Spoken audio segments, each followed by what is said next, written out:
Just over a year ago, Willie got together with Academy Award winner Matthew McConaughey over Zoom. The topic that day? McConaughey's very raw and very honest memoir, Green Lights, which went on to become something of a phenomenon, spending 50 weeks on the bestsellers list. The actor and author also spent some of the last year entertaining the idea of running for governor of Texas before just recently deciding against making the leap into politics. Now, McConaughey is starring in Sing 2, the sequel to one of the biggest animated movies of all time. Willie got together with Matthew in New York this week for a Sunday Sitdown, this time in person. Just imagine it. A spectacular musical that takes your audience out of this world. Thanks to the Sing movies, Matthew McConaughey's audience now includes his own 3 children. I was kind of getting tired of me getting asked and my kids getting asked, what's your favorite movie that your dad's done? And they go, we don't know. We haven't seen any. And I'm like, I haven't really made many they can see. It's true, though. You know, what am I going to do? Sit them down in front of True Detective and Dallas Buyers? A lot more questions than answers, right? No, they're not ready for that yet. And so I wanted to do something that they could see. And then it was just good family joy. Fun. It promotes some great values, which I believe in. When I was doing the voiceover for Buster, I come out of those sessions feeling younger, feeling like a kid again. Dream big dreams. That's what I always said, right? Mm-hmm. Such a different experience, obviously, for you as an actor, to walk into a booth in your street clothes and try to become this little optimistic koala. So how do you prepare for something like that? Similar to what I do in live action, meaning, who is he? Who's my man?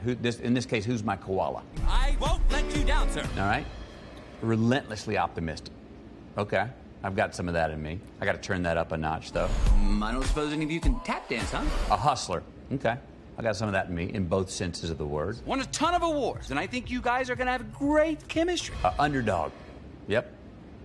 I know that part of me. We cannot let that bully steal our hopes and dreams. So how does that inform my voice? It's not necessarily my diction now as I talk to you, which is a little more lilting and ends on a down note. The relentlessly optimistic one is always on the attack.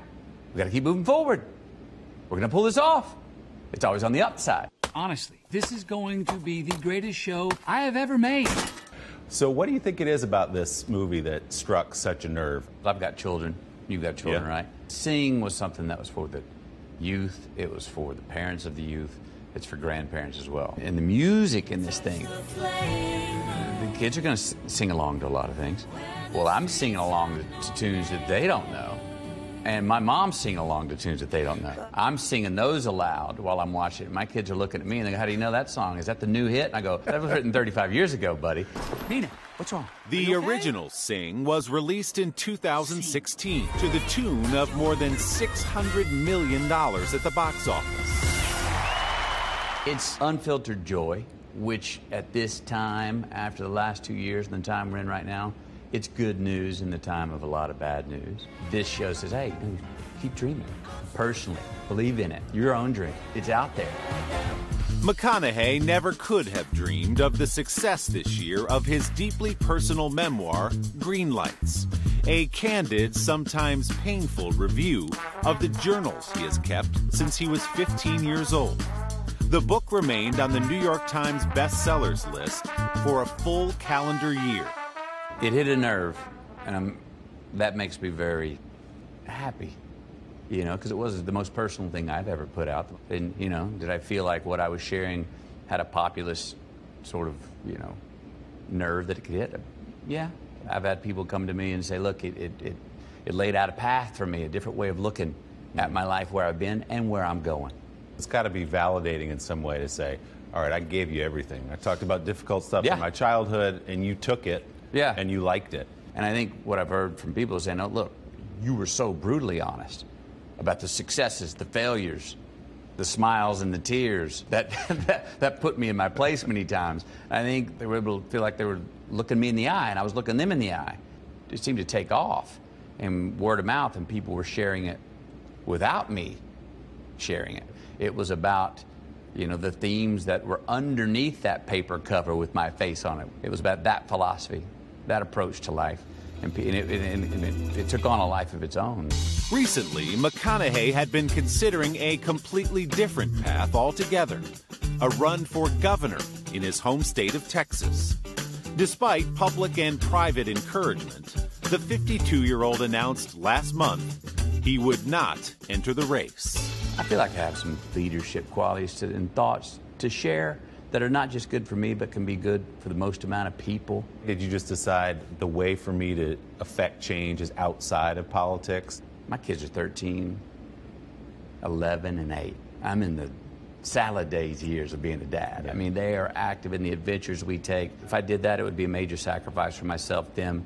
The sacrifice comes with anything you want to do that's ambitious. But I just looked and said, to me, politics is so broken right now. You know, to talk about certain legislations and issues in politics is almost like waxing the car when the engine needs oil. It's like, no, we're not talking about, we need to go in and fix the engine. If it's not politics, yeah, what does that kind of next step of leadership look like? Have you thought about it? Yeah, I've thought a lot about it. I will continue writing. I want to continue to perform. I'd like to spread some of these things that I believe in, that I think other people believe in, comedically as well.